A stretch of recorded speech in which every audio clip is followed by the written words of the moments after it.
Jason Pilcher looks like he has a really good board position here, though, with a Relic of Progenitus and an Ether Vial on multiple counters, though not a lot of cards in hand, so perhaps the Ether Vial not going to be doing as much work as I suspected it would initially. So I believe, if I recall correctly, that Jason Pilcher came up to me in between rounds. Name's on the screen wrong. And approached me asking where Cedric was. He was trying to get an autograph, and this is very common that people come up to the booth and ask, you know, Cedric to sign tokens or what have you. I just assumed it was a random fan, but if he's a random fan plus a Goblins player, I mean, yeah, then it's not really a random fan. Then it's just a man after his own heart. Yeah, talk about a true supporter. He's Jonathan Sparks. Yeah. Play a Tarmogoyf. Yeah, it's actually really funny as someone who like works in the media a lot with like articles and videos and stuff. It's really surprising to me how regularly people come up to me and say things like, "Man, remember that deck you built like 3 years ago, like the Dungrove Elder deck when Delver was super popular? I love that deck. That's why I started playing Magic again." You know, and you know. You have someone like Cedric who regularly plays Goblins. Someone's a huge fan of him, and then the first thing you see him on camera is 4-0 playing Goblins. So Pilcher take a draw step here. Yeah. Pilcher also equipped with Relic of Progenitus in his sideboard as well. He has 3 copies, and again trying to do good work against Tarmogoyf. Yeah, unfortunately, he can never really permanently shrink Tarmogoyf down to a 0/1, simply thanks to the fetch land and potentially wasteland from Jonathan. However, there is the little trick he can do where if the Tarmogoyf blocks here, the 1 damage goes on to it, or, you know, and you know, he's basically sacrificing his pile driver for that. And then after the damage is resolved, he can activate Relic for the full amount, getting both graveyards. And even if Jonathan sacrifices his fetch land, there's no window where the Tarmogoyf won't have a damage on it and be a 0/1 and ultimately die because of state-based effects. Yep. So you see a Disfigure take out the pile driver. Yeah, seemed like an ambitious Disfigure. I feel like you could very easily take 1 damage there. Maybe save that Disfigure for something like Goblin War Chief or what have you. So Tarmogoyf coming across the red zone. Yeah, and here we're going to see the Matron do the Relic of Progenitus trick, while probably also getting another Ringleader to just start chaining them off next turn. He already has 1 in hand. Probably getting a second.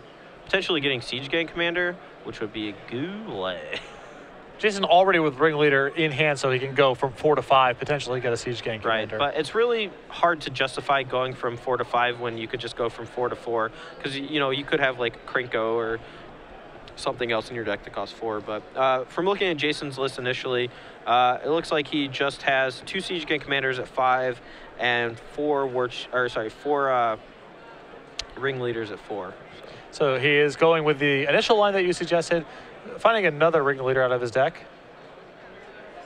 Yeah, and before any blocks are declared, Jonathan here is going to brainstorm, looking probably for Abrupt Decay. He really wants to either take care of the Relic before combat, or before like damage goes on this, or before damage resolves. Excuse me, I almost said damage on the stack, and that hasn't been a thing for 5 years or whatever. Or just to take care of the Matron now so that it can't actually block. Or potentially even the Aether Vial, as Jason is really bottlenecked on mana. He knows at least 1 Ringleader is coming. Right. The thing about Ringleader, though, is that it's not great when you don't have a lot of mana to actually cast the things that you're drawing, because your Aether Vial is so high already that it's unlikely that he's going to be able to cast too many of the things he draws off of the Ringleaders. So with the Aether Vial at 4, next turn, it's just going to get it's just going to get a bunch of goblins like stuck in his hand, not doing a whole lot. So see another Disfigure here. Jason rather just taking the lumps, trying to again set up a block with Relic in play.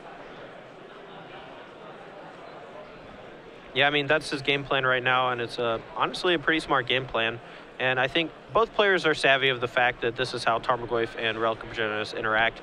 So hopefully there will be no real confusion between that, and both players will just like play tightly as a result. And as you can see, Jonathan disfiguring before blocks, Jason, putting in his guy during combat as opposed to just like main phasing it and playing a Goblin Lackey or something like that. So this is still a tough road for Jonathan to hoe here, right? Because he's trying to beat down, use removal spells on things like Goblin Matron, with the Relic still in play, threatening to shrink his Tarmogoyf to 0 at a moment's notice. Right, and it's going to be really hard to build back up the Tarmogoyf after that. I mean, he can make it a 1-2, but that's not very much. Another Tarmogoyf from Jonathan. Still threatening to, have the Relic turn them into much smaller Tarmogoyfs. Jonathan can now Wasteland himself to make them 1-2s after the Relic resolves. Potentially bigger, depending on if he draws a removal spell or a Ponder or something. I suspect Jason may have just forgotten his Vial trigger as he moved to draw before saying go, and this is potentially a critical misstep, as this might force him to use his Relic right now.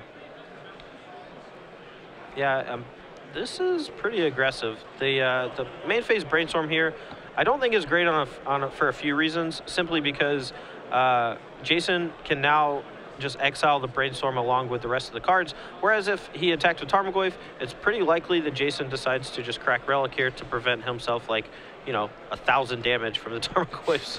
But he takes care of a Wasteland out of the yard and decides to just go ahead and get all of them and draw a card. So yeah, to your point, had he left the Brainstorm left over, then he could be brainstorming now, potentially Wastelanding himself as well, and getting those Goyfs back up to a 2-3. Yeah, so the Relic exiling everything is going to be pretty bad here for Jonathan. His clock is now reduced to virtually nothing. Jason even drawing a card off the Relic of Progenitus while invalidating two of the best threats out of Jonathan's deck. Yeah, so it looks like Wasteland's going to try to target itself. Hopefully he knows it can. And then now Tarmogoyfs will be 1-2s, dealing 1 point of damage each. But Jason's still under far less pressure, taking only 2 points of damage from these Tarmogoyfs. We'll see if Jonathan has a follow-up here. Yeah, and last turn, as you saw, Jason did miss his Ether Vial trigger. He frustratingly put a marker on top of his deck so that he would not forget this time. A frustrating thing to learn about formats with so many, tricky effects like Legacy is that sometimes you just gotta, bite the bullet and put the counter on top of your deck so you don't forget, man. All right, Ringleader flips over Tarfire, Siege Gang Commander, Wasteland, and Plateau. Siege Gang and Tarfire go to the hand.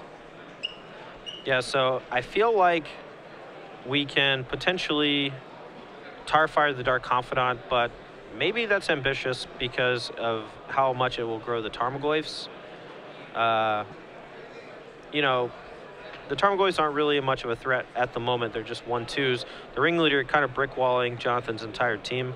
Jonathan, however, does know the top card of his deck from the Brainstorm, and could potentially have like an Abrupt Decay or something similar on top to kill Ether Vial, and that would put Jason into just a world of pain.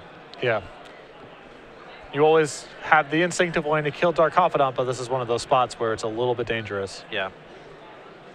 Tarfire has a lot of dysenergy against Tarmogoyf decks, and that's pretty funny. We got to see it two matches in the same round. Is dysenergy a word? I feel like I just made that up. I like non-bow. Non-bow, okay. Well, it's not really a non-bow because it's not a synergy inside of his own deck. Sure. Thoughtseize revealed to Dark Confidant. Yeah. Probably stacked to take as little damage as possible. Thoughtseize, not, particularly great in this spot. It could potentially hit Siege Gang Commander, which is nice. Another sorcery in the graveyard, which could be good. Yeah. It's definitely going to pump Tarmogoyf here. It's going to give him a little bit more information and know just how dire the situation could be from the Goblin's perspective.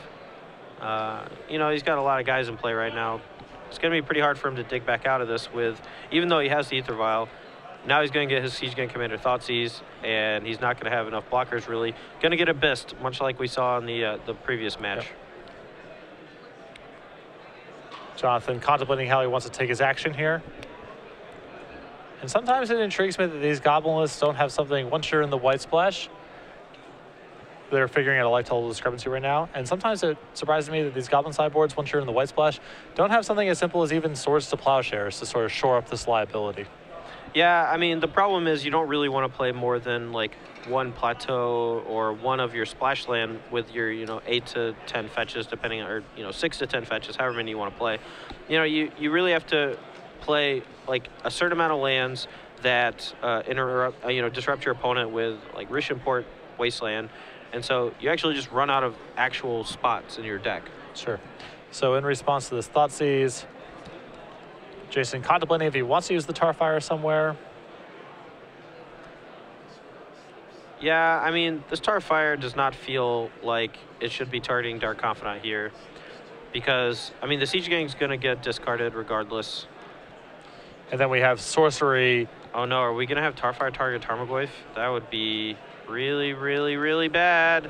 That doesn't work how you think it works. No! So when removal spells are used on Tarmogoyf, damage-based ones, Lightning Bolt and Tarfire, what have you, the spell is in the graveyard when it resolves, so it applies to Tarmogoyf's size. So if you bolt a Tarmogoyf with land and sorcery in the graveyard, for example, the Tarmogoyf will be 3/4 upon resolution, not actually killing the Tarmogoyf, and Tarfire being both an instant and tribal adds quite a bit of durability to Tarmogoyf. Yeah, I mean, potentially he wanted to Tarfire to make sure that Tarmogoyf wasn't attacking this turn. It goes up to, let's see, instant, land, tribal. Tarfire, a Tarmogoyf is a break-even proposition, assuming that neither instant nor tribal are Right, already however, in the if the Thoughtseize takes the Tarfire, then it's no longer, you no longer, no, let's see, so the Tarmogoyf would be, it's a 3/4 right now, right? No, it's a 4/5 because of the CG commander, so. I'm just getting very confused because the dice are incorrect and I am dumb. Tarmogoyf, you do not want to Tarfire Tarmogoyfs. That's the short lesson at home for you viewers. Land, sorcery, instant, tribal creature, 5/6. That's real big. Real big, Johnny. And there's another real big one, a third Tarmogoyf for Jonathan. Yeah, so even though Jason's going to have a Siege Gang commander next turn, he's going to have to throw 3 of the goblins in front of the Tarmogoyfs to not die. Potentially slinging, 2 points of burn at Jonathan's dome with the Siege Gang commander's ability. However, he's not going to have enough creatures really left after that to do a whole lot. So Jason takes the vial up to 5, draws Thalia. Not the best here for several reasons. Yeah, so we can't cast it, and it wouldn't do anything. Those are the 2 reasons. Those are the 2 reasons. Okay, I was just making sure we're on the same page. Still got it. Never lost it, man. Don't call it a comeback. Jason passes the turn back, reveals Brainstorm to Dark Confidant.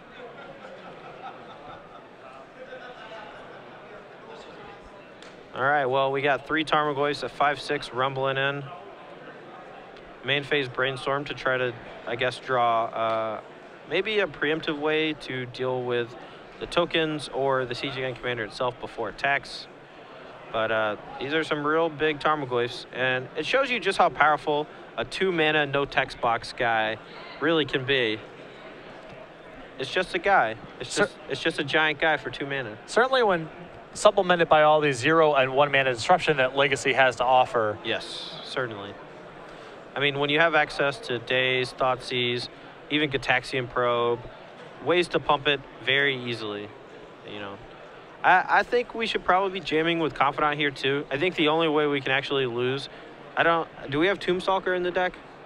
Is there a Tombstalker in his list? There are no copies. Okay, well, he probably doesn't have Force Will in his deck anymore either, so I wouldn't mind just jamming with the Confidant. I feel like that's one of the very few ways you can actually lose the game is to just take some incremental damage from your Dark Confidants, so. Yeah, Jason here, for example, gets to chump block quite a bit. He gets to potentially throw one of these tokens at Jonathan. There's another Confidant trigger. He may be able to cobble together another chump block. So there is some risk in allowing Dark Confidant to stay in play. Yeah, I mean, we are at 8, so we can take 5 damage down to 3 from one of the Tarmogoyf hits. Potentially, we could go Goblin in front of, or 2 Goblins in front of 2 Tarmogoyfs, sack one of them, shooting John down to 8, maybe peeling some miracle, shooting him down to 6, and then hoping for the best. Yeah. And Jason doesn't know, as far as he's concerned, Jonathan actually might have a reveal that kills him here. Yeah, I mean, well, we did just Brainstorm, so that seems really unlikely. Jonathan sparks the main phase Brainstorm before attacks. Means that it's going to be pretty unlikely that his Confidant kills him. I can only assume he did not put a Force of Will back on top of his deck. And our poor, disappointed Cedric Phillips fan with actual sleeved Cedric Phillips Goblin tokens. Oh, man. Cedric, if you have it in you to make it your way over to the tournament site, I feel like you would make Jason Pilcher stay. Yeah, I mean, especially after this match, because this is brutal. 3 Tarmogoyfs, 1 billion removal spells. Just rough. Arid Mesa the draw for Jason. Yeah, I feel like Jason obviously at a significant disadvantage. I'm not sure if the Goblin deck can really cobble a way back into the game. It would have to be something to the effect of maybe a red Eternal Witness to get back CGA Commander to revile it back into play because his deck only plays 2. Perhaps just running Mog War Marshals to chump block for a few turns. Yeah, it's asking a lot. And Jason adds Goblin Lackey to the board alongside an Arid Mesa. And we move to Jonathan's turn. Again, this is very similar to what I was discussing earlier, where there's just a ton of cleanup in the Legacy a lot of times. Well, we're going down to 7, so if we randomly reveal Force of Will... there are 3 copies in the main deck. Unclear if they're still in his deck or not. Yeah. But this could be the miracle that you alluded to before. I mean, that's why I was a huge advocate of attacking with Dark Confidant. Yeah, it's either damage or your Dark Confidant dies, and you're happy with either outcome. Yeah. Here we go. One-time dealer.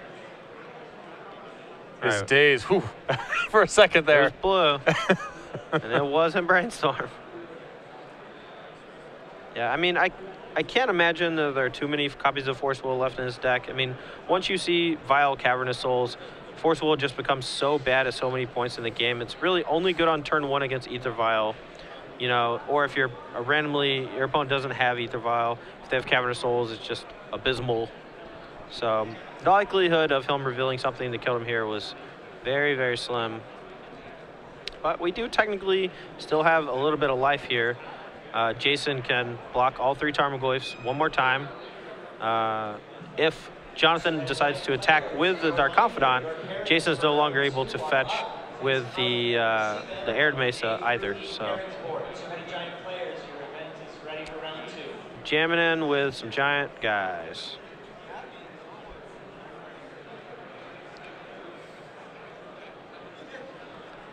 Yeah, unfortunately for Jason, no tricky stuff with another 5-drop, as his first Siege Gang Commander was tossed away due to a Thoughtseize from Jonathan. And here he's just kind of stuck in a pickle, trying to survive, hoping for an actual miracle. Well, it's noteworthy now. If Jason sacrifices one of these Siege Gang Commanders and shoots Jonathan, now suddenly Liliana of the Veil is another card that can get revealed. That's true, that's true. So he's going to put him down to 3. And he's not dead yet. This is one of the reasons why I was advocating attacking with Dark Confidant much earlier, because as I said, you know, one of the only ways he can lose this game is if Dark Confidant just ends up killing him. So if he draws a land, he can play Ringleader and attack with it. But, I mean, obviously the Confidant is staying back to blocks. A Miracle 3 reveal is basically all we got.